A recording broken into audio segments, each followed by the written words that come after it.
Thank you very much, Sean. Thank you once again, everyone, for joining. This shir is dedicated for the Refuah Shlema of Chaya Le'Yehudis Bas Necha Fradl. May she have a speedy recovery amongst all those who need healing amongst our people, Israel. So I welcome Johnny and Jeff, who are present in the room, as I welcome everyone who's coming over the airwaves. It's a very powerful portion, the Shabbat. It's a portion of Yitro, which contains the revelation at Sinai and the presentation of the Ten Commandments. So this is one of those portions where we stand up in the middle of the Shabbat's reading for a section that deals with this all-important, perhaps the most important event since the creation of the world. So we're going to go through a summary, as we always do, and then we'll come back and go through some of the life instructions that we can derive from this Shabbat's reading. So Yitro is the father-in-law of Moshe Rabbeinu, of Moses. He arrives with Moshe's wife and two sons after he heard about miracles. There were a number of miracles that he heard about, and he thanked Hashem for all the miracles, and he offered thanksgiving sacrifices. Now, Yitro is the father-in-law. Remember, father-in-laws watch their sons-in-laws, and he now watches Moshe Rabbeinu, and he sees him adjudicating all the disputes that arose amongst the Jewish people. And Yitro has suggestions. He says, listen, Moshe Rabbeinu, your leadership skills or your capacity to delegate and to involve others in helping you run the Jewish people, not doing so well. If you follow on with this system, you will eventually wear down. It's impossible. You're not going to survive this. And he advises Moshe Rabbeinu to delegate his responsibilities to a whole hierarchy of wise and righteous judges. And Moshe Rabbeinu would preside over the most difficult cases, and he would be on top of this whole system of judges that would ensure the discipline and the adherence to law of the Jewish people. Moshe Rabbeinu would then be freed up. He'd have more time to learn Torah that he hears from Hashem. So why get involved in things that other people can help you with, and then you concentrate on the things that are uniquely for Moshe Rabbeinu. So Moshe Rabbeinu accepts his father-in-law's advice and suggestion, and then after this, Yitro returns home. Mission accomplished. He's done what he has to accomplish. He's told his son-in-law how he should conduct his life. They say you shouldn't get involved in your sons-in-law's and your daughter-in-law's lives. Here we have an example there of a biblical situation that was successful. Well, after all, it was Moshe Rabbeinu and his father-in-law.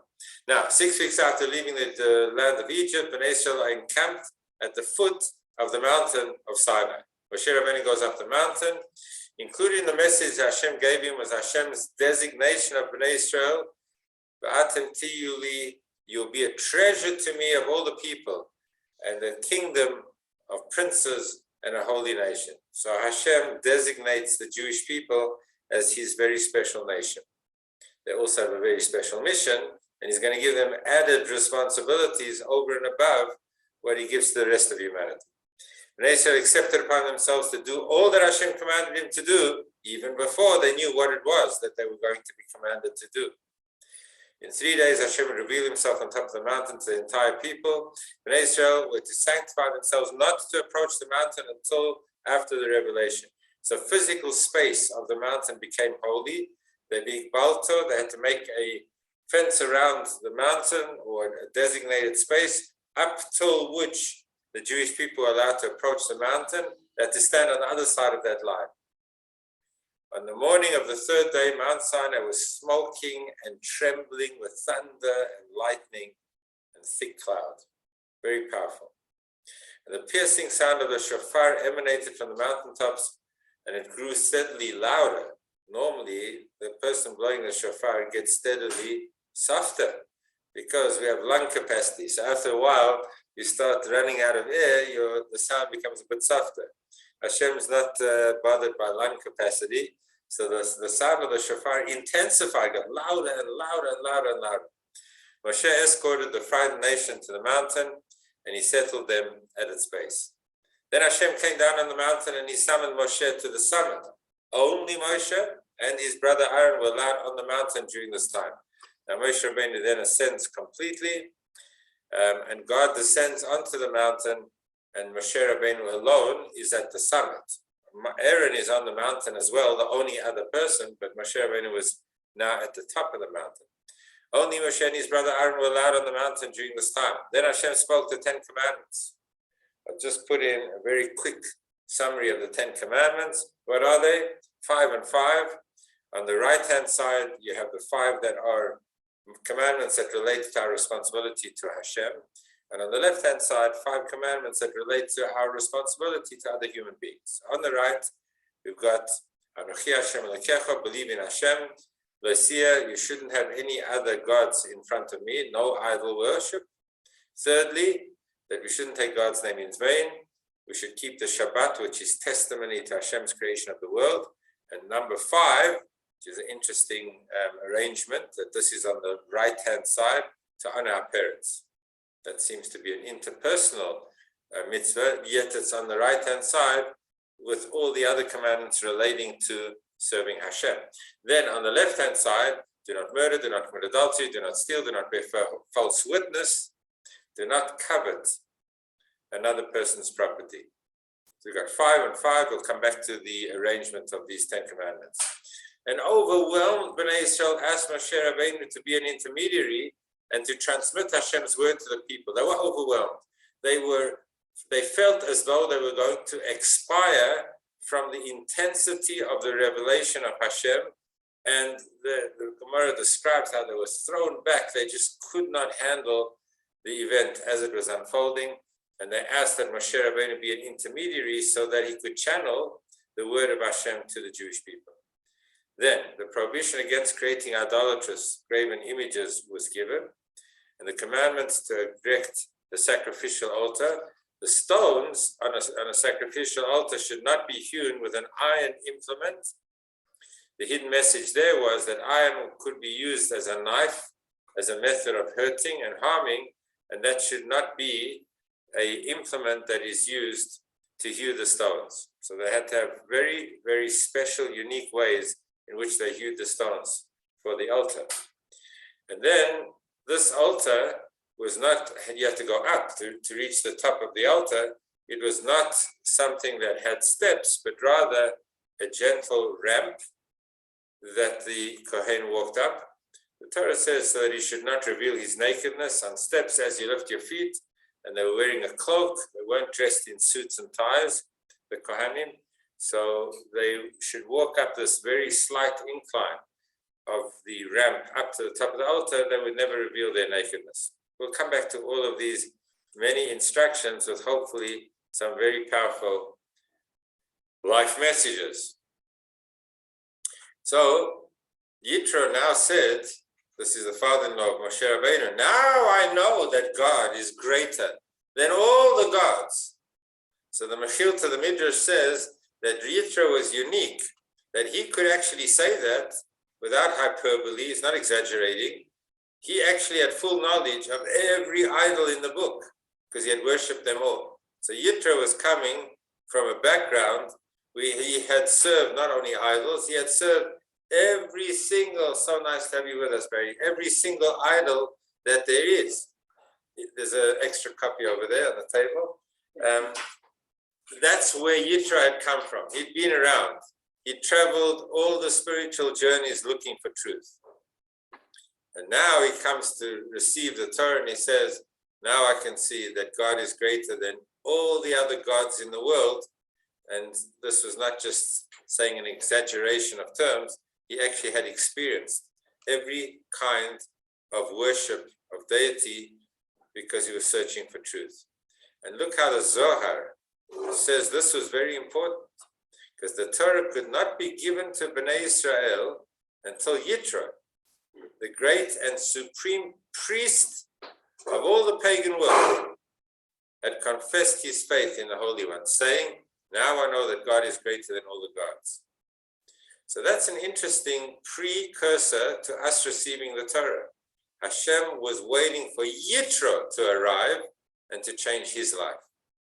And Yitro came from such an extreme darkness, being able to say that now I see God is greater than all the idols of the world, because he had experienced them all. That was a precursor to receiving the Torah. Because in a sense, receiving the Torah, was a readiness to change one's life. We're not stuck. We don't have to define ourselves the way we were. We can change. And Yitro is the individual who represents the greatest possibility of change. He came from the darkest realm of idolatry, and he turned his life around. So he was the precursor, and in fact, the message to all of the Jewish people. And interestingly, the portion in which the revelation takes place, as I put on the bottom of this slide, is it's called Yitro. Why would we call the portion that deals with the receiving of the Torah Yitro? Should be called mountain, should be called revelation, should be called 10 commandments. That's the essence of this week's portion. Why call it Yitro, who is the father-in-law of Moshe Rabbeinu? So interesting, we're setting the tone. We're saying, do you want to receive the Torah? You got to be ready to make change, transformational change. You got to be ready to come from even a place that you think is unredeemable. Because look at Yitro. Yitro represents the Baal Tshuva, the person who turned his life around. That's the precursor. That's the mindset that frames the event of the revelation of the Torah. Now, Moshe Rabbeinu says, his father-in-law says to him, listen to my voice and I will give you counsel. Why was Yitro called Yeter? Oh, this is one of my favorite thoughts taught to me by my dad. So Rashi says that Yitro had 7 names. He also had 7 daughters.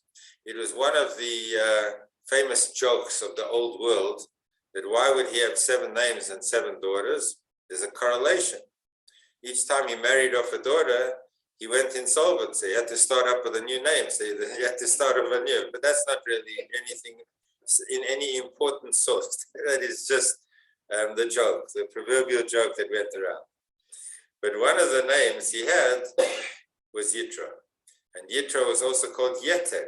And Yeter comes from the Hebrew word Yoter, which means to add. To what? To add. Yoter means to add something. Oh. So why was he called Yeter? Why did he have that? One of the 7 names that he had was Yeter. Because Yiter Parsha Achas B'Torah, because he added a portion to the Torah, a very significant portion, the portion that contains the 10 commandments. So he was somebody who came to add. This is my father. I think it's such a brilliant insight into being individuals, people. We all try and aspire to be good people that are always adding, not detracting. We're coming to make a positive difference. So my father said, if you look at this Rashi, when Rashi says that he adds a parsha into the Torah, he then defines which parsha did he add. And he says he added the parsha of Va'ata Techezeh. Now that's the beginning of a section of this week's portion that is well into the portion. That's not the beginning of the portion. That is, in the portion, it says that Yitro, the father-in-law of Moshe Rabbeinu, says, appoint Atos Techezeh, appoint people who are going to resolve the crisis of leadership. Solve the problem. This is how you're going to solve the problem.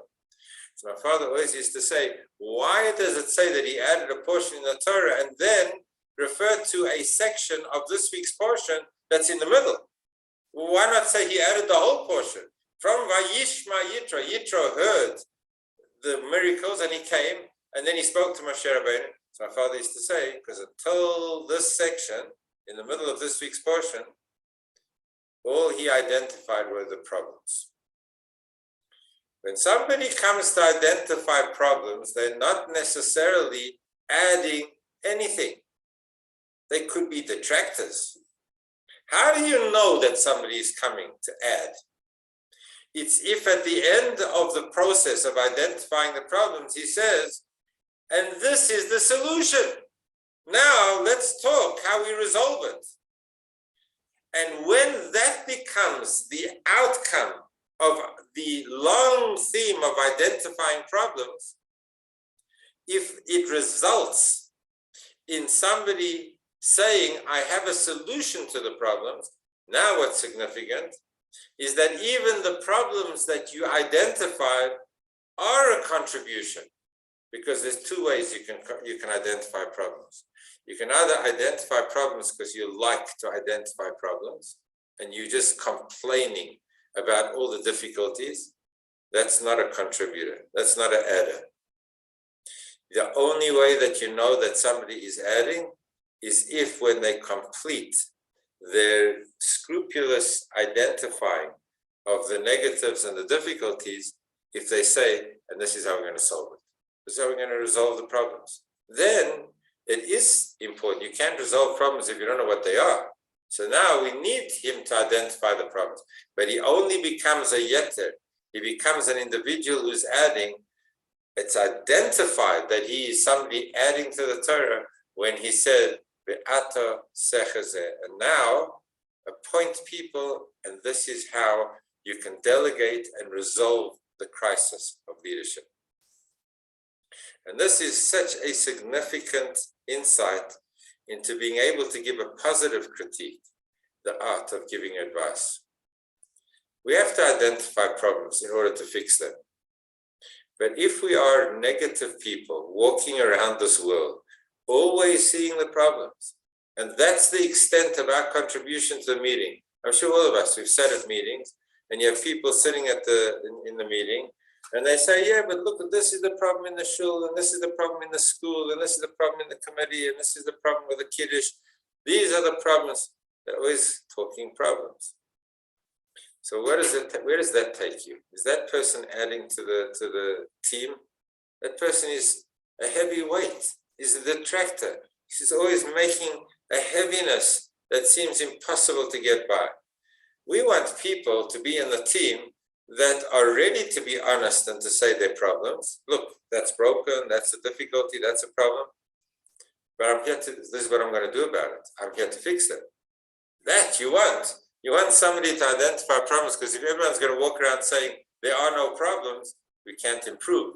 But you want the kind of person who is an adder, who contributes. And that is significantly identified by Yitro's conclusion to his assessment of the negative state of leadership by saying, I have a solution. We've got to be solution oriented. We've got to be people that are looking to find solutions. I think Rabbi Bernard once said that he was at a committee meeting in the shul, in Oxford Shul, many, many years ago. And there was a guy who got up at the thing and he said, this is a problem, that's a problem, this is a problem. And he carried on and on, this is a problem, everything's wrong. And eventually Rabbi Bernard said, Mr. Goldberg, I don't know what his name was, do you have a solution, or are you also part of the problem? Does the shul have one more problem that you didn't mention? You! How are we going to get by this? So we've got to be able to look for the solution, not merely to identify problems. Certainly not. I'm going to come back to this one if we have time. So they camped in the desert. Why was the Torah given in the desert? Surely place is important. Such a significant event as the giving of the Torah, Hashem could have chosen from his entire universe the most appropriate, the most beautiful site for the giving of the Torah. It wouldn't be a desert. It would be a most magnificent vista that you could stand at and say, wow, and that's who would give the Torah. So if the Torah was given in the land of Israel, which is holy and significant, then we were concerned, says the Medrash, that the residents of the land of Israel would say, this is our Torah. You come from South Africa, you're not part of this. You have to be the real Makai. This is the people in Israel. Hashem was worried about associating the giving of the Torah with a significant place, because then that place would falsely say that the Torah is linked only to us. Hashem wanted to give a different message, that anyone who wishes to acquire the Torah can acquire it. And the desert is wide open. There is no ownership. It's hefker. It belongs to everybody and to nobody. So that the Torah would always be available to anybody. It's not associated with a unique place. And secondly, says another midrash, that why was it given in the desert? To tell us that a person who does not surrender himself to the Torah, like the desert, make himself barren and empty, he cannot merit the words of Torah. And to teach us that thus as the desert is endless, the Torah is without end. So these are three different references to the desert. The middle one is that a desert has no assets. So when you come to learn the Torah, should you come arrogantly, look how important I am, look how knowledgeable I am, look how smart I am the right candidate for the receiving of the Torah? He says, no, rather surrender yourself and make yourself humble like the desert. That's why the Torah Hashem chose to give the Torah in the desert. Thirdly, the third reason is that the desert is endless. You stand there and you just see as far as the horizon goes, because the teachings of the Torah are endless. Okay, then when the Torah is actually being given, it says, so you shall say to the house of Jacob, and you should tell it to the Jewish people. What does that mean? Why is there double expression? You'll give it to the house of Jacob, and you'll also tell it to the children of Israel. So the Gemara says that the house of Jacob refers to the woman, and the children of Israel are the men. Now look who came first. Why did Hashem give the woman first? First to the house of Jacob, which we're saying is a reference to the woman, and then to the children of Israel, which is the men. Why the woman before the men? Because, we've got to be honest, they are more diligent in the fulfillment of the commandments. You want to know who's a more ready candidate to serve Hashem naturally, innately, inherently, consistently? It's the woman. In all of the important moments, the conscience and the compass of our people were the woman. Think about it. When we were in Egypt and we were ready to give up, and Yocheved and Miriam saw that her mother and father had said, look, the boys are being cast into the river, then it's rather separate and not live as married husband and wife. Why should we bring children into the world? It was a little Miriam, a little girl, who said that Pharaoh decreed only against the boys. Now, in your response, you are causing a loss to the Jewish people, not only of the boys, but of the girls as well. You're terminating continuity. When it came to the golden calf, when it came to all of the critical moments of decision-making, the woman stood firm. The men got caught up in the emotions and the passion of the moment. So Hashem first gave to the woman because they are generally more open, more spiritually attuned to receiving spiritual direction.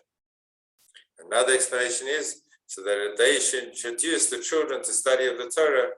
The first influence, powerful, consistent influence in a child's life is the mother. So the mother would be able to continue the teaching of the Torah to the next generation as well.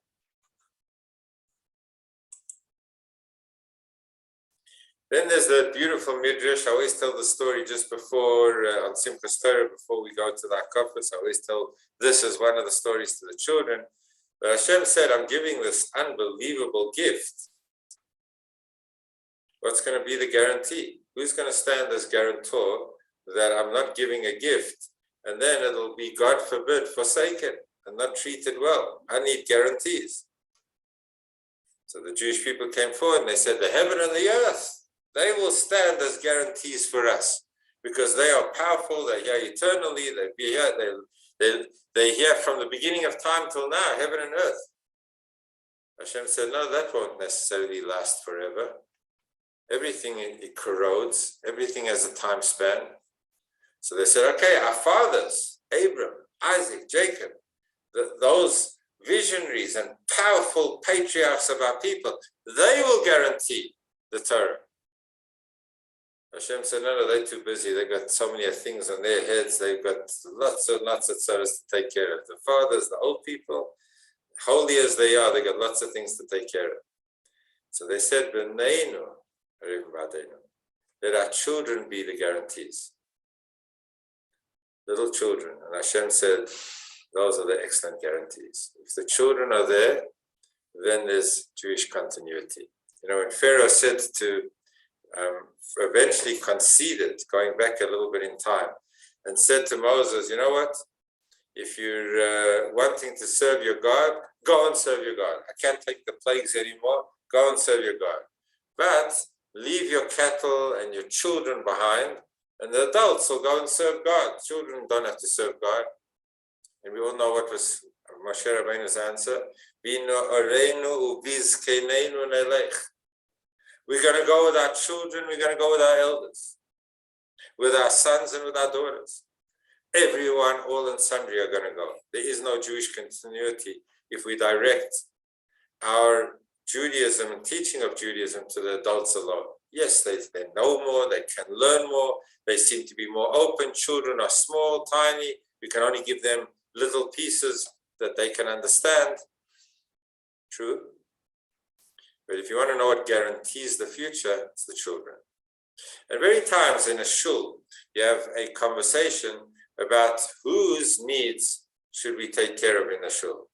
And very often the elders and the children have different needs. The elders are not looking at it for a jungle gym. They don't like lie at night saying, oh, how am I going to have a jungle gym at shul tomorrow? I need to climb on the jungle gym. No guy over 80 has ever had a problem that there hasn't been a jungle gym or a high chair in the shul. But the children, that's what they need. So what must the shul build? Must they build things that are going to make the 80 or the 70 or the 60 or the 50, whatever age, happy? Or are we building to ensure that children feel safe and happy and inspired to come to shul? If we don't have a shul of children, and very often when there's children making a noise in shul, and like sometimes people are looking at me like, do something, there's a noise, can't you hear that there's a kid making no distraction? Get this kid out of here. So I always close my eyes and I think that there was 5 years I spent in the old Walman Street shul downtown, and I used to pray, Hashem, send a child into the shul. Everyone was like elderly. I was like the youngest guy, and I brought down the average age by about 20 years because there were not too many people in shul, and I was a youngster at the time. And then my children were born, and then there were a few kids, and then there was a little bit of a noise and kids running, and some of the adults would like look tat, the kids running in the shul. If the shul is a place that the kids feel happy in and feel that it's their home, there's hope. So we see that when it came to all the guarantees, Moshe Rabbeinu, Avram Avinu, the forefathers, what could be better than that? No. Hashem says, I want the children, because the children is the promise of tomorrow. That's essential to survive.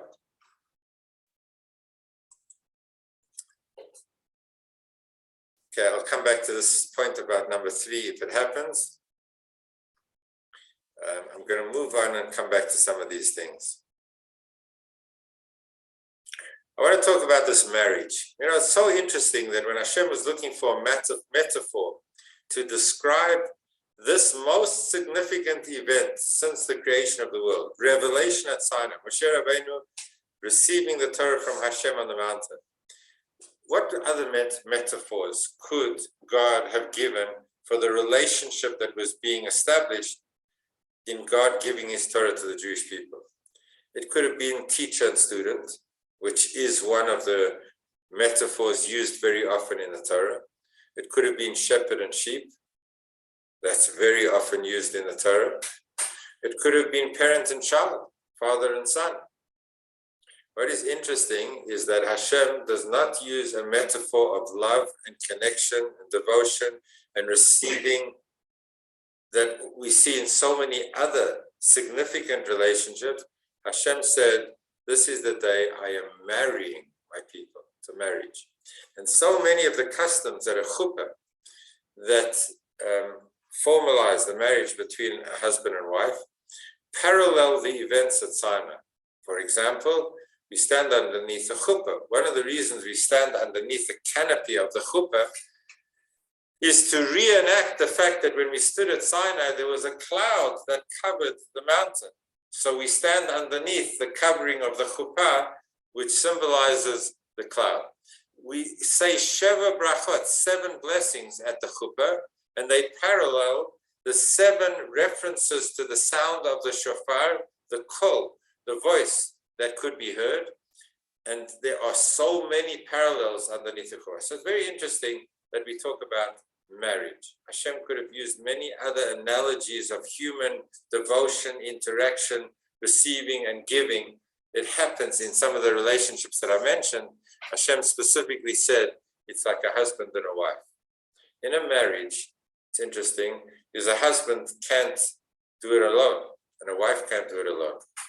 You need this partnership of loyalty, devotion, love, commitment, soul commitment, complete commitment. That is the relationship. And one that develops as time goes by, because we've discussed in Tanya in the past that what's different very much in a child-parent relationship is that it is so innate. It's not something that has to be built. Why does a father love a child? You don't have to develop the relationship. A father loves a child because it's my child. This is my father. And you can never really terminate that relationship. Because even if a son, God forbid, walks out of the house and slams the door and says, I'm not involved. Somebody once said to me that we look to see what the Jewish contribution to the downfall of apartheid was. And there were many Jews, as we know, involved in the struggle. But somebody once said, you can't count them as Jews because they didn't consider themselves as Jews. There was Joe Slovo, didn't want to be buried in the Jewish cemetery, and he didn't really associate himself with the Jewish community. So you can't say that Joe Slovo's very significant contribution to the emancipation, the freedom of those who were oppressed has anything to do with the Jewish community. And I said, I beg to differ. Because when a son slams the door on his father's house, he doesn't lose his DNA. He doesn't lose his essential connection. So even somebody who walks away from Judaism is the product of Judaism, of generations. He's Zayda and Zayda and Zayda. They had thought processes, they had commitments to values, and they were inculcated in their children and grandchildren and great-grandchildren. So even somebody who walks away, you don't ever walk away. By contrast, in a marriage, chas v'shalom, it's possible to terminate.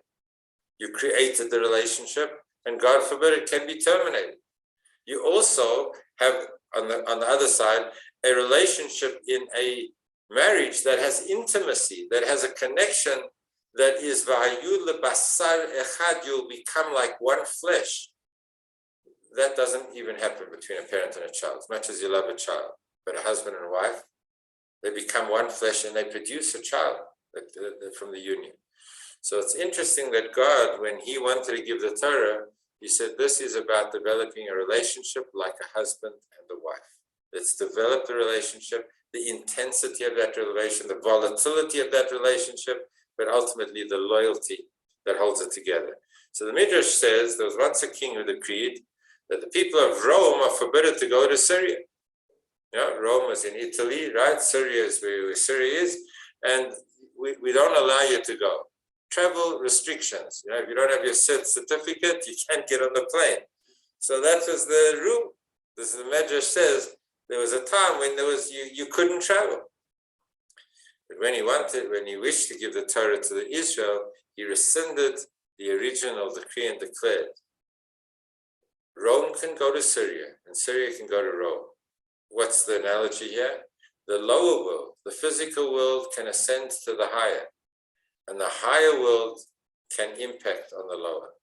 There is no longer division.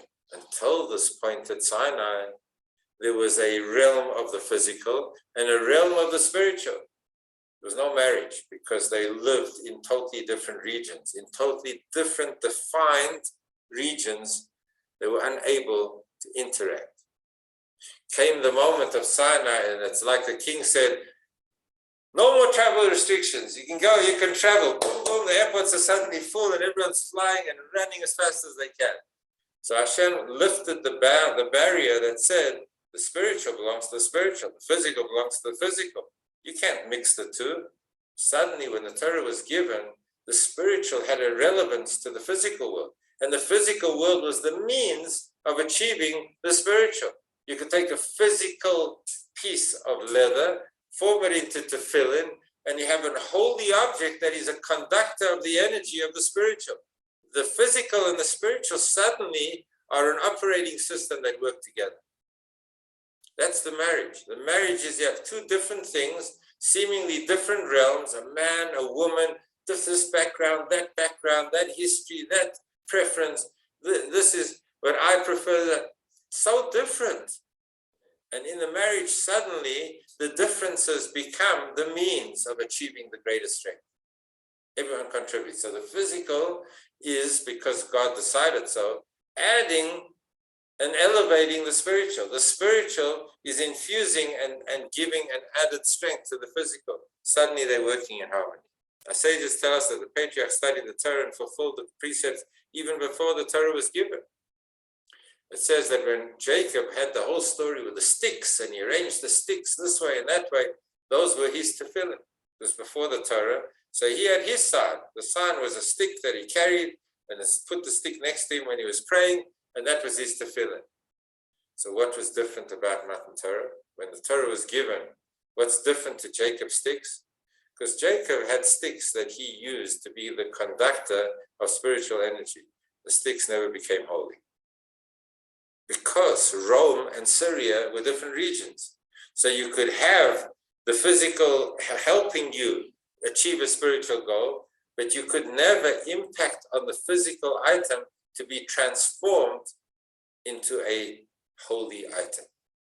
Once the Torah was given and the barrier was taken away, the marriage that exists now between the physical and the spiritual meant that the physical inherently became something different. It now became a holy object. It retained its holiness.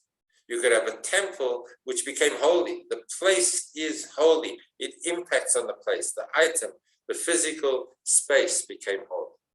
That never happened before the giving of the Torah. You could have insight, you could have mitzvahs being performed, but you could never transform the physical and make it a holy item. That's what happens in the marriage that took place at Sinai. At Sinai, Hashem abolished the decree. After Sinai, a finite and physical thing becomes holy, as its very substance and form become the actualization of the divine desire and commandment. So that, like I said, tefillin, mezuzah, any other physical mitzvah, only a commandment of Hashem created and delineated of both the spiritual and the physical could the mitzvah actualize the spiritual and sanctify the material. So that this is the marriage that we're talking about. Hashem said they're two different worlds. They are distinct. They are different. And yet they're going to come together now to produce something that is exponentially greater. That is what happens on the other side of Sinai. Remarkable.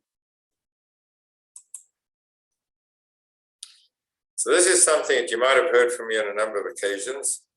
And let's see which one we can, let's try and finish up with 2 points. So we always say that the commandments are 5 and 5. 5 on the right talk about our relationship with God, and the 5 on the left talk about a relationship with human being. And there's a very obvious correlation between the one on the top and the one on the right and top of the left. Why? On the top of the right it says, I am the Lord your God. That means believe in God. On the top of the left it says, do not murder.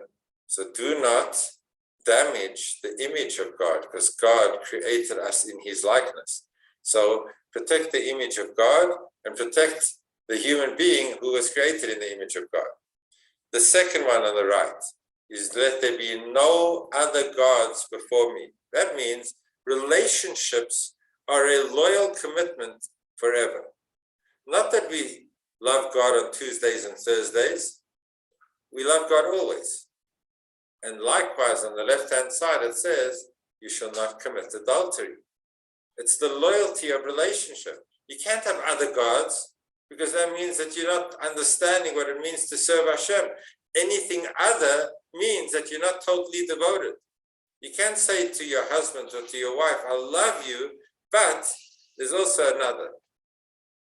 You can't commit adultery because it's an infringement of the relationship. The relationship has to be total. total. And so it is, if you go down, it says on the left hand, on the right hand side, you should not take Hashem's name in vain. And then on the left hand side, it says you should not give false testimony. So we actually can see a correlation going down from the top of the right and the top of the left, one by one by one by one. But I've also pointed out on numerous occasions, which you might remember, that there's also an inversion of the 10 Commandments in this sense.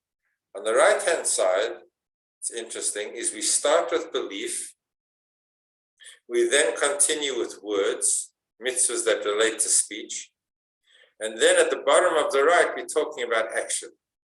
So it's your meditation, or your thoughts, your speech, and your action. On the left-hand side, you also have those big three, the big three, which we learned a lot about in Tanya, thought, speech, and action. But look what happens on the left. It starts off, do not murder, do not kill, do not give, do not steal, do not give false testimony, do not murder, and do not kidnap or steal. What is that? Thought, speech, or action? That's action, right? Then goes, do not give false testimony. What is that? Speech. And right at the bottom, the 10th commandment is do not covet, which means don't be jealous of somebody else. That's not an action. That's not speech. That's a thought. That's a feeling. That's something that's happening inside of you. So it's interesting is that on the right-hand side, when it comes to our relationship with Hashem, we start off with thought, and then we move into speech, and then we move into action. On the left-hand side, when we talk about the commandments that relate to human beings, we start with action, and then we move to speech, and then we go to thought. Why? Why is there an inverted progression? There's a very beautiful thought. When it comes to our relationship with God, our spiritual, religious tendencies, we normally say that it's good enough to believe in God. How many Jews have we all encountered said, I'm not really so religious, but I believe in God. I have God in my heart. How much do you speak about God? Not really. How much do you act? Do mitzvahs? No, don't do mitzvahs, but I believe in my heart. The natural tendency of religious practice is to say that it's something that relates to me, to my heart, the way I feel inside, my feelings. So there the Torah says, no. The Jewish understanding of religion is not simply to believe in your heart. Take what is in your heart and speak the words. It has to affect the way we speak. Not only that, it has to affect the way we behave. We live our Judaism. We act our Judaism. The deed is as important as the creed. That's on the right-hand side. But the natural tendency when it comes to human beings, as we'll see in every constitution, is where do those human beings govern law? Action. This is how you have to behave. You can't drive faster than 80 kilometers an hour, and you can't go here, and these are the parameters. Action. Look at our constitution. There's a few paragraphs about speech. Hate speech, things that cause damage. How much in our constitution talks about thoughts? 0. No constitution talks about how you have to think. Because firstly, how are you going to enforce it? And secondly, we say, let's get people acting right and speaking right, and who knows what people are thinking. But between human beings, it's about action, a little bit about speech. So there the Torah says no. If you want to guarantee a society that is a just society, you cannot only legislate action. Let's take a look at what happened in South Africa. If you have a hatred of a black individual, God forbid, you have a negative attitude, you could legislate all the actions that you want to legislate, but you don't change society. You have to change the way people think. People have to think gentle. They have to think kind. They have to think of another human being as a human being. And if you only govern the way people behave, you will never, ever achieve a just society. You have to change even the thought process. You've got to get that constitution linked to the way people think. So interesting. Look at the 10 Commandments. On the God side, we say that the natural tendency is religion belongs in thought. Their Torah says, no, take it beyond thought, take it into action. Torah is about mitzvahs, fulfill the commandments that are going to express your faith. Faith is not the be-all and end-all in the Jewish religion. It's the actions that cement the faith, and the faith cements the action. But on the left-hand side, where the whole world says it's only an action, you don't have to worry about anything more, a little bit about speech. There the Torah says, no, take it to do not covet. Because if you're going to spend your life being jealous of another person's possession, you're never going to ensure that there's not going to be stealing. Because if that's where people live, I want, this is mine, I'm entitled, how come you more than me? Eventually you're going to break it down. And I just realized that we're going after the time. So I thank everybody, whether you're online or whether you're in person. Thank you so much for joining. And Yitro Hashem will carry on with next week's the saga of the book of Exodus, the book of Shmos, and we'll talk about what lies beyond the 10 Commandments. Thank you so much for joining, and have a wonderful Shabbos. Yeah, Rabbi. Thank you very much. Thank you, Rabbi. Thank you, Rabbi. Thanks, Thank you. Everyone, I can see Aviva, welcome. Nice to have you with us. Myrna, nice. Joy, thank you for joining. Thank you. Thank you. Thanks, Rabbi. Thank you. Thank you, Rabbi. God bless. God bless. Father, to everybody. Leave.